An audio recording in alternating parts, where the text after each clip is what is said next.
हाय, मैं जो भी हूँ, आप मुझे देख नहीं रहे होंगे, ना ही आपको मेरा नाम पता है, लेकिन आप मुझे सुन रहे होंगे, यही काफ़ी महत्वपूर्ण बात है। क्योंकि मुझे नाम बताना नहीं है, मुझे सिर्फ़ आपको कुछ बातें बतानी हैं, जो आपको जाननी ज़रूरी हैं।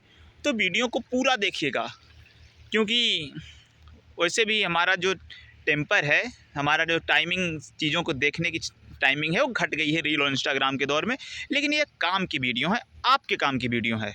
जितनी बड़ी आजकल की वीडियो जो आप देखते हो, उससे ज़्यादा तो इंट्रो ही हो गया। तो अभी आप जो देख रहे हैं मेरे सामने, ये ना चंद्रप्रभा नदी है।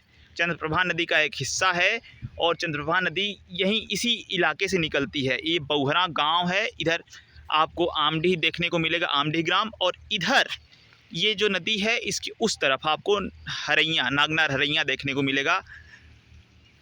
और ये नदी, ये बॉर्डर है हमारे गांव का, जो बौहरा गांव है, ये नदी उस गांव का बॉर्डर निर्धारित करती है। तो मैं ये नहीं बता रहा हूँ इस नदी की जियोग्राफिक लोकेशन वगैरह, मैं आपको बताने नहीं आया हूँ। एक काफ़ी अच्छी बात करने आया हूँ मैं आपसे।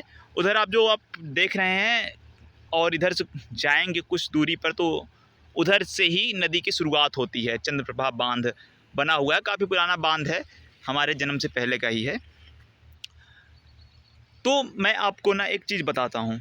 ये नदी अभी आप देख रहे हैं कि कल आज सुबह में 4 से 5 बजे के बीच में 6 बजे तक काफ़ी अच्छी खासी बरसात हुई है, काफ़ी ज़्यादा बरसात हुई है। उसके बाद ये नदी बाहर पानी निकल रहा है नदी का, यानी बाढ़ की सिचुएशन है। आपको नदी किनारे इस टाइम पे नहीं जाना चाहिए। फ़िलहाल मैं काफ़ी दूर हूँ और सड़क पे खड़ा हूँ, क्योंकि अभी स्थिति उतनी गंभीर नहीं हुई है। उस गंभीर स्थिति के लिए कम से कम 4 से 5 घंटे, 6 घंटे, मतलब ऐसा समझिए कि पूरे दिन तेज़ से लेके हल्की मध्यम बरसात होती रहनी चाहिए तब। तो आप ये जो खेत देख रहे हैं, उधर जो आपको बरगद का पेड़ दिख रहा होगा, फोकस में चीज़ें नहीं हैं, हाँ, उधर जो आपको बरगद का पेड़ दिख रहा होगा, उधर तक पानी चला जाता है। उधर जो लोग रुपाई कर रहे हैं, आपको दिख रहा है, इधर तक पानी जाता है। मेरे कैमरे की क्वालिटी अच्छी नहीं है, बट आपको देखनी है। तो ये सारी चीज़ें हैं। तो ये जो चीज़ें हैं ना, ये पानी उधर तक चला जाता है। अभी आपको लग रहा होगा कि भाई काफ़ी वाटर रिच इलाका है, नदी है, तो पानी की कोई कमी नहीं होती होगी यहाँ पे। लेकिन सच्चाई तो ये है ना दोस्त, इस नदी वाले इलाके की, नदी के किनारे की मैं जस्ट बात कर रहा हूँ। उधर अभी नदी के किनारे एक बोरिंग हुई है, मैं आपको एग्जैक्ट लोकेशन नहीं बताऊँगा कहाँ पर है। इधर ही कहीं नदी के किनारे एक बोरिंग हुई है ट्यूबवेल लगाने के लिए। तो ये सारी चीज़ें हैं ना कि यार, नदी के किनारे ट्यूबवेल लगाने के लिए बोरिंग होने लगी। What the hell is going.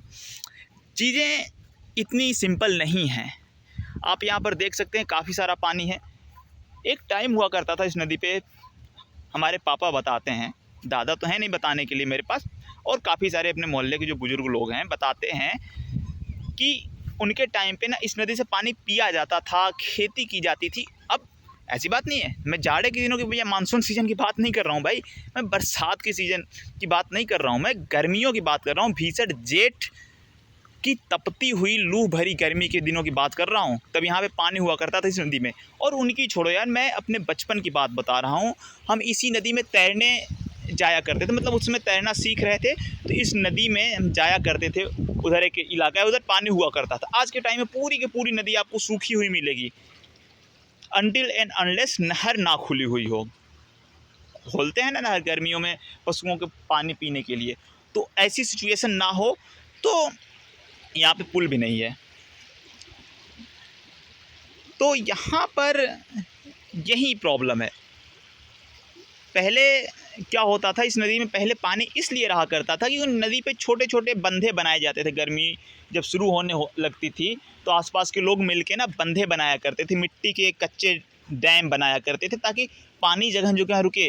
ये पानी खेती के काम आता था, पशुओं के पीने के काम आता था, इंसानों के पीने के काम आता था, धोने के काम में आता था, काफ़ी सारे काम में आता था, जिन जिन काम में पानी आ सकता है। तो उस समय लोग डैम बनाया करते थे, बांधा करते थे। सरकारें तब भी नहीं सुनती थी, सरकारों की मैं बात नहीं कर रहा हूँ। उस समय लोगों के अंदर ये था कि भाई हम पानी रोकेंगे तभी हमें पानी मिलेगा।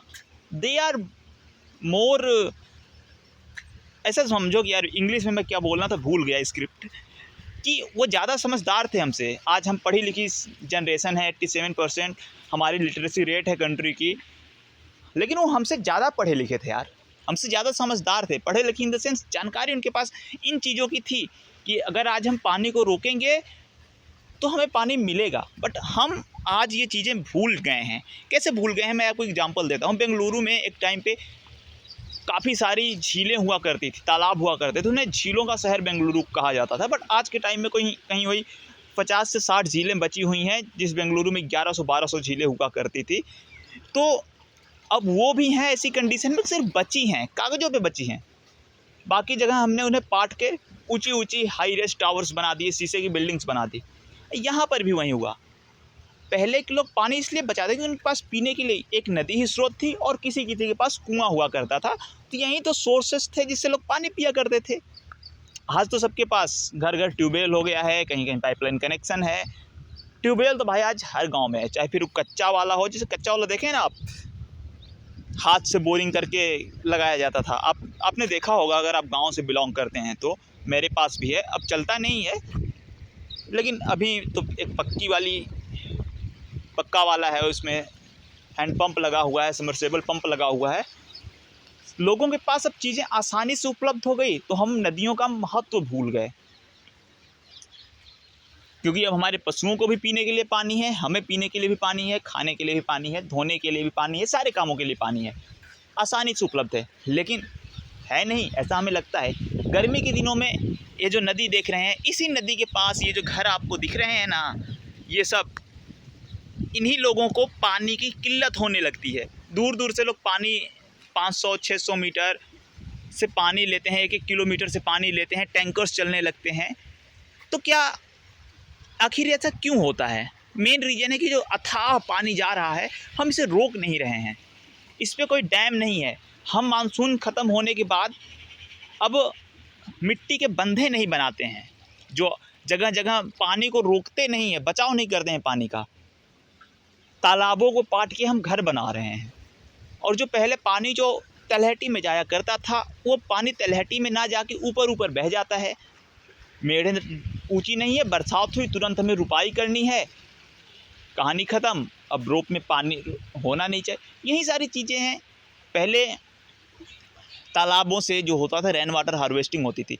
आज आपको ये चीज़ें भले से मजाक लगें, मेरी पूरी की पूरी वीडियो बोरिंग लगे, मैंने कोई स्क्रिप्ट नहीं करी, कोई प्लानिंग नहीं करी, वीडियो बनाने का कोई मन नहीं था, कोई एक्सप्लेनेशन नहीं था। मैं यहाँ पर आया था जस्ट कुछ इमेजेस लेने, और यहाँ पे मैंने बना ली वीडियो। मन में आया तो जो मन में आया मैं बोल रहा हूँ, अनफिल्टर्ड हैं चीज़ें। तो यहाँ पर आपको विश्वास नहीं है, वाटर लेवल काफ़ी तेज़ी से नीचे जा रहा है, काफ़ी तेज़ी से डाउन हो रहा है।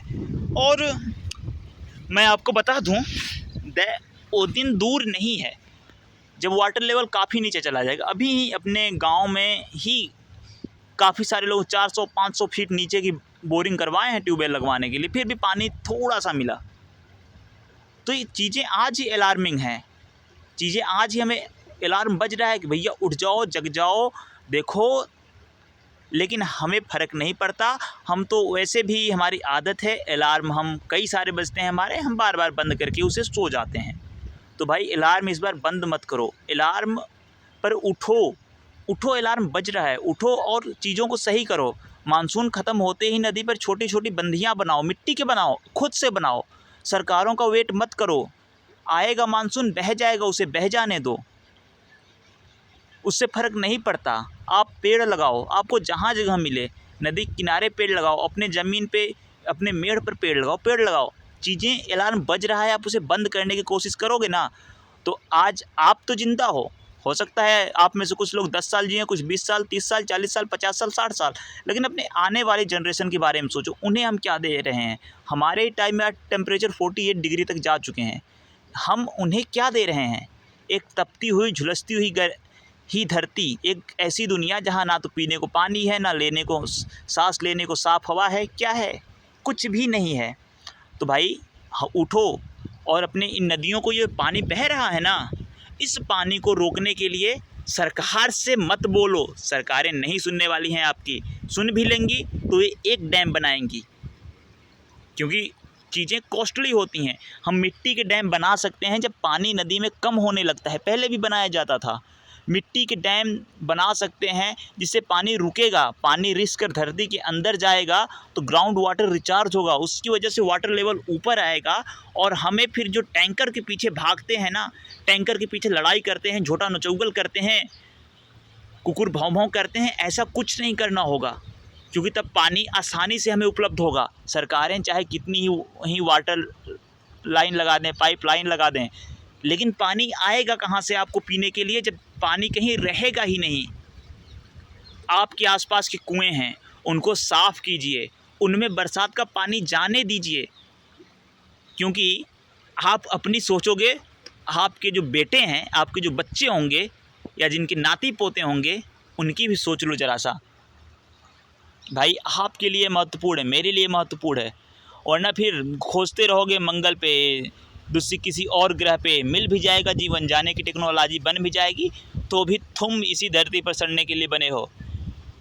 तुम्हारी गिनती, तुम्हारा नंबर लास्ट में आएगा, और तब तक यू आर क्रुक्ड